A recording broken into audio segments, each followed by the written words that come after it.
உன் இளமையை குறித்து ஒருவனும் உன்னை அசட்டை பண்ணாதபடிக்கு நீ வார்த்தையிலும் நடக்கையிலும் அன்பிலும் ஆவியிலும் விசுவாசத்திலும் கற்பிலும் விசுவாசிகளுக்கு மாதிரியாயிரு.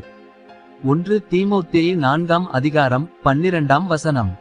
Let no man despise thy youth, but be thou an example of the believers, in word, in conversation, in charity, in spirit, in faith, in purity. 1 Timothy chapter 4, verse 12.